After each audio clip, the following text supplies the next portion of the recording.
สวัสดีครับวันนี้ผมจะมาแนะนำสินค้าจะเป็นตัว IP-C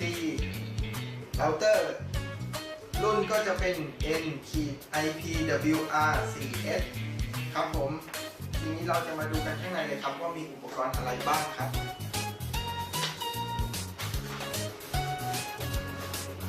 จะมีคู่มือการใช้งานสำหรับตัว Router นะครับแล้วก็IP-C Router ทีนี้มาใช้งานกันจริงเลยครับการใช้งานของ IP-C Router ใช้กับชุดกล้อง IP ไร้สายแบบชุดไร้สายนะครับอันดับแรกให้เสียบอะแดปเตอร์ให้กับ IP-C Router ก่อนนะครับจากนั้นเสียบสายแลนที่ต่อเข้าเครื่องบันทึกแล้วก็เสียบเข้า IP-C Router ครับจากนั้นรอสัญญาณครับขั้นตอนต่อไปแอดกล้องเข้าสู่ NVR ก่อนนะครับก่อนที่จะเริ่มต้นการใช้งานของ IP-C Router ครับให้ท่านลูกค้าครับคลิกไปที่กดที่ Wi-Fi เพิ่มครับตัวกล้องจะต่ออะแดปเตอร์ไว้ก่อนเลยนะครับจากนั้นรอจนกว่าภาพจะขึ้นมาครับจากนั้นครับภาพของกล้องตัวทั้ง2ตัวนะครับภาพขึ้นแล้ว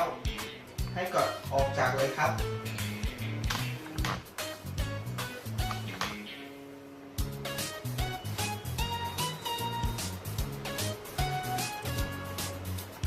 จากนั้นครับผม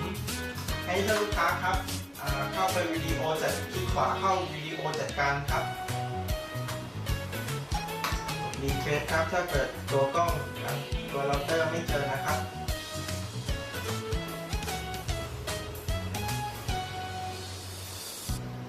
และทีนี้ให้ท่านลูกค้าครับดับเบิลคลิกที่ IP ของตัว IP-C Router ครับ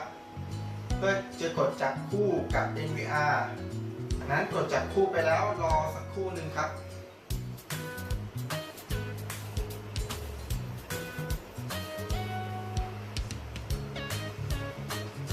จับคู่แบบไร้สายเราจะเป็นสายเสียงนะครับผมจากนั้นกดยกเลิกออกไปเลยครับจากนั้นให้มาในหัวข้อระบบกวนนะครับผม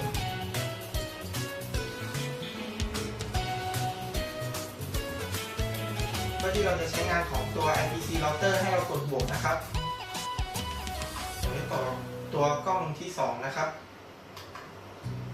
จากนั้นให้ทางลูกค้ากดนำไปใช้เพื่อใช้งานครับจากนั้นรอจับคู่สักครู่หนึ่งครับ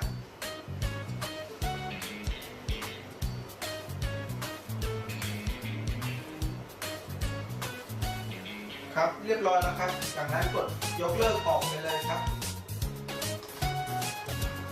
จากนั้นถอดสายแลนออกจาก IP-C Router เพื่อใช้งานแบบไร้สายครับ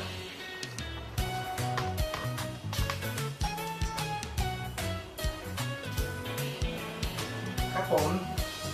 ขั้นตอน IP-C Router เสร็จขั้นตอนแล้วครับขอบคุณที่รับชมครับผม